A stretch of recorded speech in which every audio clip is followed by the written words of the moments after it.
Welcome back to When Harry Met Board Games, where we feed our people with relatable content and our victory condition is your satisfaction. I'm Harry. And I'm Lily. And before we go any further, please don't forget to subscribe to our channel and click on that bell notification. That way, when we are doing our thing, YouTube lets you know. Today, we are going to wrap up Lily's top 50 board games of all time with numbers 10 to 1. Yes, the top 10, the final countdown. So without any further ado, Lily, hit us with number 10. It's the final countdown. We should put that music right now. I mean, we could sing it ourselves.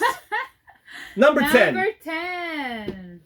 Very close to that other one that I just reviewed on the previous video preceding it.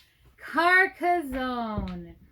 Carcassonne, I put it as number 10 because it represents all the expansions that are not confined to a space. So if you just watch the previous video, we did Carcassonne the castle.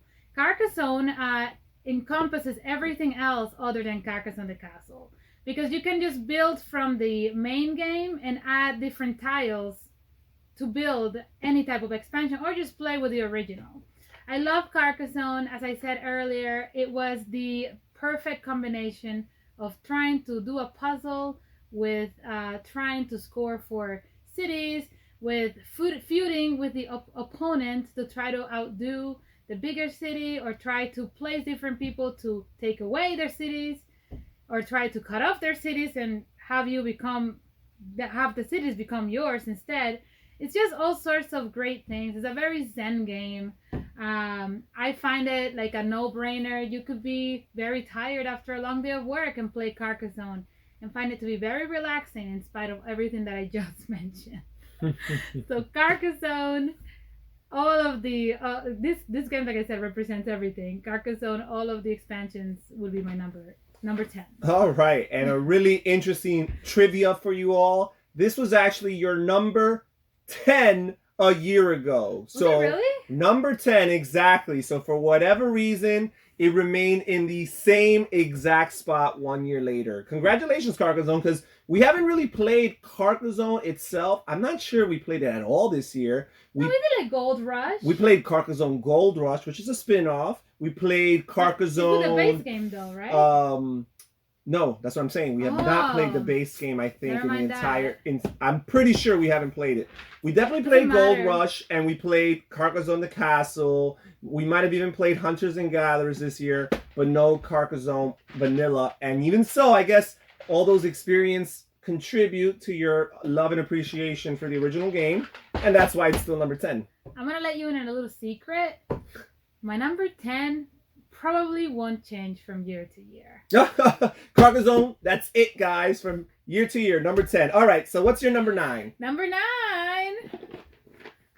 Agricola, all creatures big and small. I have to say, I love this game. It is a little bit less ruthless and has more abundance in resources than Agricola, like straight up Agricola. So I really can't wait to teach it to our little kid who just turned 5. It does say 10 and over, but I think he'll get it in a couple of years. What didn't you say? Sure, 8? Like 5. 8, 7 and a half. He might be able to pick it up by 8 or 9. But... this is a really cool game. I mean, first of all, there's not that many moving pieces. They take away the components of the cards. Yeah, right? No cards at all. There are no cards here. And, so that there are no rounds either. I mean, there are rounds. There are rounds, but they're represented. They're not like on the board and you're flipping a card and it's telling you what it is, as it is with the regular Agricola. They're represented by little expansions. It's the fences. The fences are placed that you each can round. choose to pick. But I mean, still, I find it to be really cool, and but it still keeps like all the original components of Agricola, which I enjoy, like except the farming, right? Yeah, well, it doesn't have any of the agricultural stuff. Yeah, no agriculture. Just so animal just the husbandry. Creatures, big and small, as it says. Yeah. So Agricola, my number 9. My gosh. What was it this last year? Last year, this was number 7, so it actually only dropped 2 spots. No, that's not a big deal at all. I'm telling you, my 10 are going to be my 10. We'll see. Time will tell. All right. I'm surprised Good myself. Game. All right, so what is your number 8? Number 8, a family favorite Oh my gosh, this thing is heavy. Did you consolidate all the expansions into one again? No, that just has all the maps. Oh my gosh, Ticket Yeah. to Ride. Yes. Ticket to Ride. Man, we've been playing Ticket to Ride for like 6 years now. 5? 4+. Yeah. I feel like it was one of the first games that we definitely purchased when we were starting to get into the hobby. Definitely was. It was like Catan. Oh no, Catan came years before this. But like Catan and Ticket to Ride were like a couple years later. It was before. There's a good amount of years between them. Well, Marvel.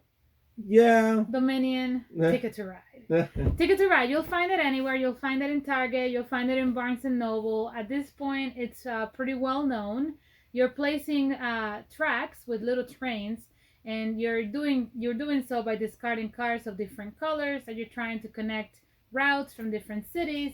The original one it's a U.S. map, and you're all over the place. North America. There are a few America, Canadian cities represented. That's right. That is right. We love you, Canadians. I have learned a few Canada. Thanks for subscribing. So other than that, we've since owned the Indian version, the Sweden version, the Italy. Isn't there a Japanese? We own Italy. We haven't played it, but we own all the maps that are in print. Everything. And we've played like maybe about half of them. So it just never gets old. Every new map has a different variation. Some of them have like depots. Some of them have different cards. Some of them have different components where you can double back on somebody else's route. So I mean, it's just like really cool. But I personally like I said, I'm in my Asian phase, so I enjoy the Asia. There's an Asian. There's a Chinese one too. No, there's only an Asia one. But it was a two-sided. We had the same conversation last year. Check out that video, Lily's top board games of 2020. Oh my gosh! But China is a big country, so it does take up a lot of Asia. But no, it's a two-sided map. It is a two-sided map. To the Ticket to Ride Asia expansion. So it is a two-sided map. I wasn't remembering it wrong. Maybe it's in the same expansion, but it's definitely two different ways of playing, like a zoom-in version and a zoom-out version. So whatever you enjoy, it's pretty cool. Ticket to Ride, my number 7? 8. 8. Awesome. 8. And this was actually last year your number 5. So again, it's dropped down a few spots, but still holding on steady. So what's your number 7? Number 7. Not surprisingly, since it is a hot game this year, Wingspan. If you don't own it, quickly go out and buy it while it's still hot and while it's still being printed. Wingspan. I actually can't wait to try the other expansions, which I see are coming out with South America and Australia. No. They came out with the Oceania. Yeah, that's the Australia one. Which is like, South Pacific one. And they came out a year ago, I think, with a European expansion. One. They haven't come out with South America as of yet. But I hope they do. Wingspan is one of those games that once you play, you're exactly hooked. So, not surprisingly, it is my number 7. You are essentially trying to expand your... What is it called? Recreation? What did it call it? Your nature reserve. Nature reserve with different types of birds, and you score by the amount of eggs that you happen to have at the end of the turns. You score based on a couple of other things. And a couple other things. But yeah, the eggs are very important. But essentially, you're trying to make eggs and try not to lose them, and trying to have cards that allow you to keep those eggs that you did make, and all sorts of stuff. So I really, really liked it. I recently found out that there is an app being made that you just scan the card and it'll sing the bird song. That is very interesting. That's really cool. Not on iOS yet, but the person did reach out to us on Instagram and told us that it will soon be on iOS. So I can't wait to do that. Because I found myself researching, like, what the heck is this bird and what does it sound like? Half of the time I have no idea what I'm talking about. So... Great way to interact with things that you know nothing about, such as birds. Wingspan.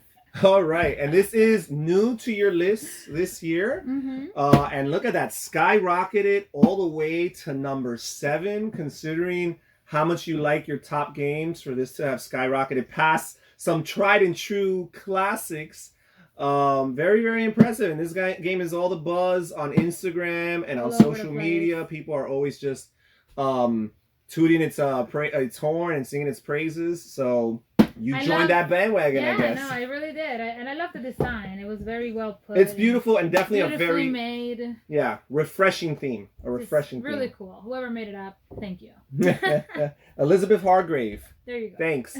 All right, so what is your number 6? My number 6, also not surprisingly, fitting in with my Asian theme, At the Gates of Loyang.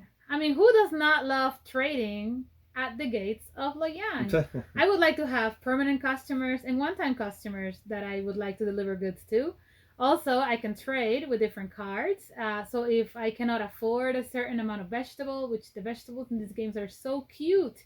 They're like so well made little pieces of like, I don't know. You got leeks and you got cabbage, beans, and they're shaped things. Like said and they're all veggies. Like, they're just so cute. It is such a cute little game. So I really love the trading aspect. You're not really messing with the other player. Everybody's kind of like playing their own game. The only interaction you have with the other player is that you're kind of like feuding for the cards that you're eventually gonna end up playing at the beginning of each round. But other than that, you're just trying to satisfy the customers and making sure they're not boo-how. Boo-how. Unsatisfied, I guess. Unsatisfied, apparently. Mm-hmm. They're how, in other words, which we did look that up. So really well made, really lovely graphics. I love the red. And I really feel like I'm in China somewhere. Maybe Hong Kong. Yeah, it's a beautiful game, very well designed, very elegant game in its mechanisms, simple, pretty streamlined, but at the same time with lots of richness and opportunity for strategy and for decision making. Uwe Rosenberg, he never fails.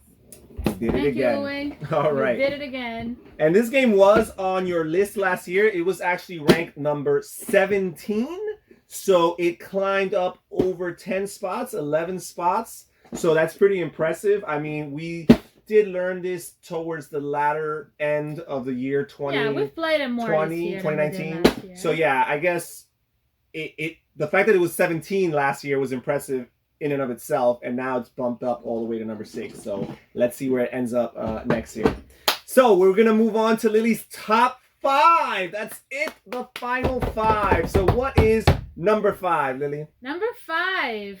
It surprised me, really. But I mean, no one can deny how amazing this game is. Robinson Crusoe. I mean, it is such a meteor game. I have to say, like, it surprised me how much I enjoyed it.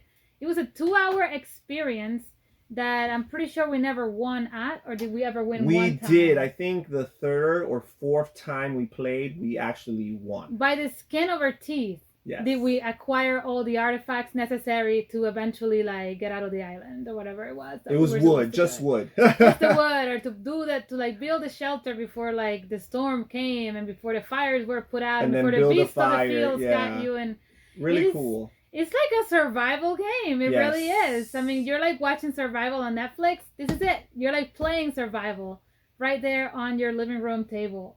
Don't get scared by the crazy amount of pieces and moving things happening during this game. Somebody actually made like Watch It. This is Watch It Play by Rodney Smith. Which is really cool and informative, right? Yes. It tells you like how to play it if you're not going to read all the Also, I have a playthrough on it. It's actually one of our most watched videos on this channel because and Harry has done that too. Robinson Crusoe, the rulebook can be a little bit challenging, so perhaps some people might need to watch through 2 or 3 videos just to get a gist of the rulebook. But it is so worth it. I mean, not for anything. All these little places like gave it awards, as you can see. Sure, yeah, very well received, and rulebook can be very challenging. He has like 3 different boards happening at the same time. He has a compass. Reading this is like homework. Animals. He has like, you know, Friday that apparently can be abused and does not need a shelter or food to survive until he finally dies off. I mean, such a barbaric thing to do. All sorts of crazy things. But anyway, really enjoyable experience. I give it number 5 because I was so immersed the whole time. We were playing every single time. And you it was really like, feel like you're in the story. You're definitely in the story. This is you. I'm Robinson Crusoe, and he is Friday. And the coolest thing is, Or the dog. we haven't even scratched the surface of this game I because know. there are so many event cards.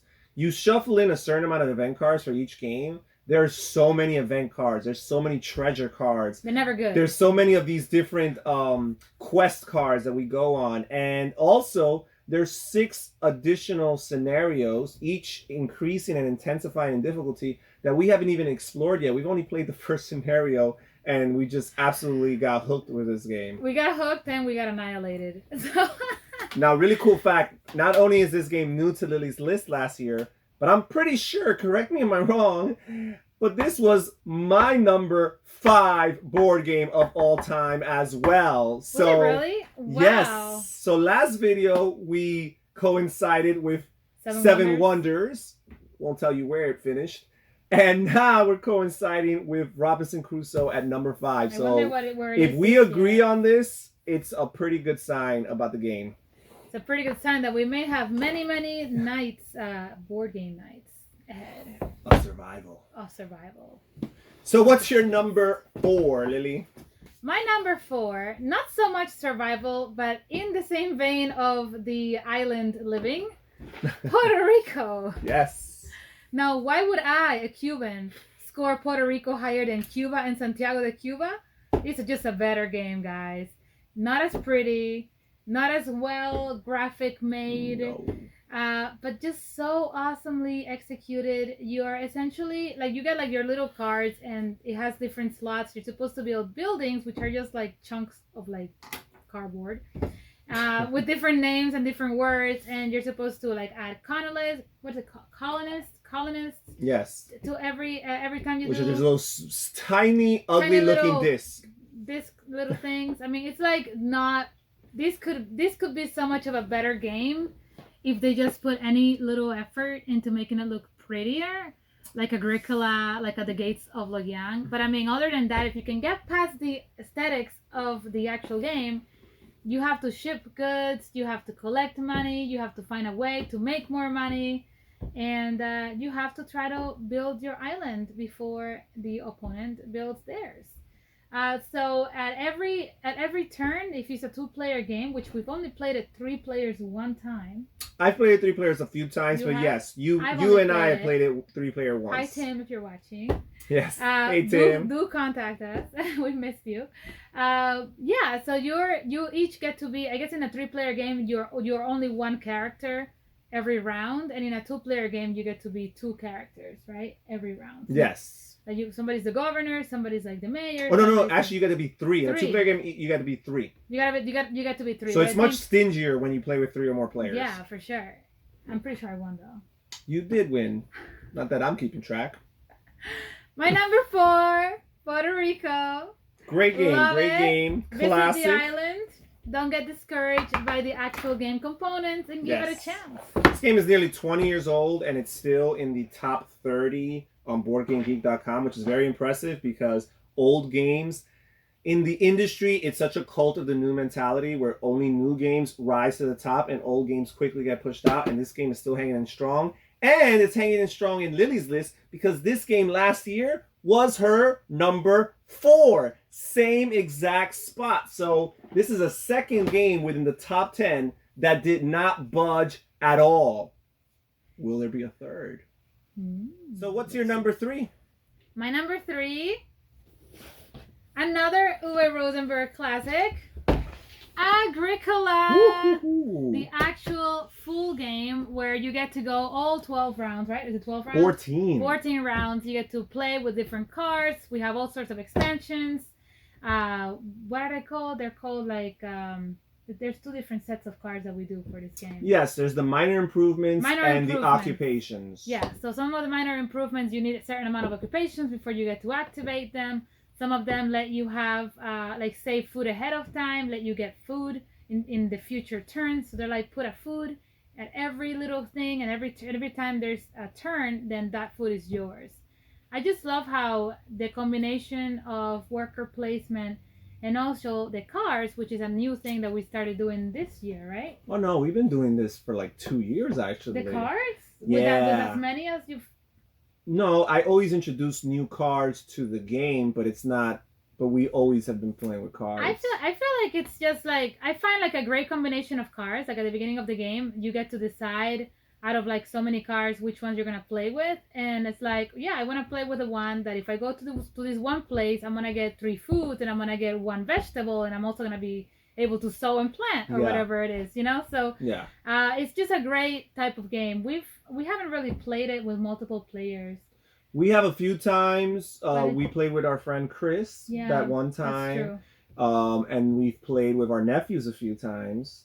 But it's just Unfortunately, been it hasn't connected with lots of the people we've played, and because of that, we don't continue playing it multiplayer. It kind of has been relegated to a 2-player game, but hey, it plays very well at 2. I gotta say, something about guys wanting to play galaxy games, cosmic encounters, Star Trek, Science fiction, science fiction, Yeah. and laser. Guys don't want to be farmers anymore. They don't want to be farmers. Huh? Why do they want? Like, why? Well, why I'm an would you not exception. wanna I'm an be exception. farmers? I want to be a farmer. No, Harry here is game for whenever I feel like playing it. This is a really great game. I just like it. Fulfills one of my lifelong dreams of having an actual orchard that produces. Sure. I tried that this year. It did not work out. So yes, no, this game is really cool. It's a very stingy game. It can be a little bit stressful for people who don't like tight gaming experiences. But what's really cool is if you play without the cards, then this is kind of like a simple worker placement game where you're trying to tactically react to what your opponents are doing. But when you add the cards and the card drafting at the beginning of the game, this becomes the ultimate planning game where you are projecting your decisions ahead of time and anticipating what possible paths you might take as you have this group of cards and you decide which ones you want to draft and keep for the game. Really cool. You can't have kids when you want them to. You gotta have room in the place. I mean, it's just like very stingy. Really stingy, yeah. But Harry here has made it possible. He has organized everything, which is why this box is weighing like a ton. What do you do here? Well, right here, we pull this out here. These are the different player boards for the different player counts and the individual boards. There's all sorts of like... We've got the miniatures. For the family members. Somebody actually painted this. Not us, of course. Definitely not us. But you get to play with like real miniature looking little people. Absolutely, yeah. It adds some flavor to the game. They're like feeding a chicken or carrying a baby or cutting down lumber. It's really cool. Really neat. As you can see, I'm always winning. This is a scorecard, people. Yep, that's all right. I play to have fun. That's right. Thank God for that. One of us has to. All right. So that is Lily's number 3, which, very interesting, last year, this game was ranked number 2 on your list. So it dropped down 1 spot. You want to know why? Because I have to make room for this game. 5 Tribes. Number 2. Okay. I have to say, I might this game might be in my number 1. Oh, spoilers alert for next year. Unless I learn some more amazing games. This is a new game this year. For you it is. For me it is. Yeah. Harry here has been playing it and keeping it away from me for years apparently. But what is it called? A point salad game? I mean, yes, I guess this is a point salad because there are lots of different ways of scoring. It is also Arabian / some Indian theme. So you got that going. You're upgrading with camels. You're trying to move camels from place to place. Can only move the same amount of camels you have. That's the amount of spaces. And you drop each one. You're not moving camels. You're moving the meeples. I'm sorry. And then you place the camels when you empty out a space to claim it as a territory. That's right. So I'm sorry. You're moving the meeples, but you can only move the meeples for as many meeples as you have. Those are the same spaces you can move. And you have to drop a meeple of different colors even. Try to keep them in one color. And eventually each color gives you like a different ability. And you have cards along and you have treasures you can, or spices or whatever you collect to also get points that way. I mean, it's just like a little bit of everything. And this game is just a little bit of everything, which I guess is what point salad means, but very fun game. It can be a little bit heavier to learn But once you get into the hang of it, it goes by so quickly, and you always want to play it again. Yeah, this is definitely not a game for analysis paralysis because early on in the game, you have thousands of potential decisions to make because there's so many different options with the different colored meeples and where they can end up and how many spaces you can move them. So you kind of have to be fair and considerate of those that you are playing with to keep the game going at a good clip. Especially if you're with a multiple player count, right? How many players? It could accommodate up to 4 players. Yeah, I mean, I would think at 4 it's like very slow. Yeah, again, really you got to play with the right group of people. Group of people. Anyway, we've only played it with 2 of us so far, and I think that's where it's gonna be. I think that's where it shines. That's where it shines. Yeah. Number 2. Number 2. 5 tribes. And this is new to Lily's list, as she mentioned, and I talked about games like Wingspan and Robinson Crusoe rocketing up her list on the first year. This game has rocketed up to number 2. That's amazing. And keep this in mind, guys. Lily is very loyal to her older games. As you've seen. It's with a heavy heart that she has to make this tough decision. I gotta make room, which is why Agricola had to push to number 3, you know? All right, so that's it, guys. The moment you've all been waiting for. Lily's number 1 game, soon to be dethroned by 5 tribes. What is it, Lily? Or maybe not. I am very loyal. La Havre. Tom Vassal's 2019 Game of the Year. 2020, actually. 2020 was it? Yeah. 2020 Game of the Year. La Havre, and with good reason. I usually win, but it's also about strategically planning ahead for that final moment when you can like load your goods into all the ships and sell them for lots and lots of money. But the game, I mean, we've only played it with 2 players. I don't know what it would be like with 5. Very stingy, because I feel like with 2 players would definitely, like, it makes a difference who goes first. Whoever goes first with 2 players, like, doesn't have as many turns in the last round. So, like, we always roll a die. This game is different than Agricola in the sense that Agricola is meant to be a stingy game. This is actually meant to be a generous game. So the way they modify the game in order to incorporate more players is they add much more rounds to the game. Oh, so a 5-player game wouldn't be stingy, but it would be torture because you would be playing for like 3 or 4 hours. Well, we never tried it. Yeah. But, I mean, I find that, like, by the time the game ends, because, like, the rounds are, like, counted. By the time the game ends, there's, like, so much more I could do, you know? I guess it's just like life. So much more you could do at any given point. It is a little bit of love-hate relationship because you're like, I could have done this much more. I could have, like, converted all the leather to, or what is it? All the hide to leather or leather to hide. And I could have, you know, upgraded all my steel and I could have upgraded all this stuff. Doesn't matter. It just, you do what you can.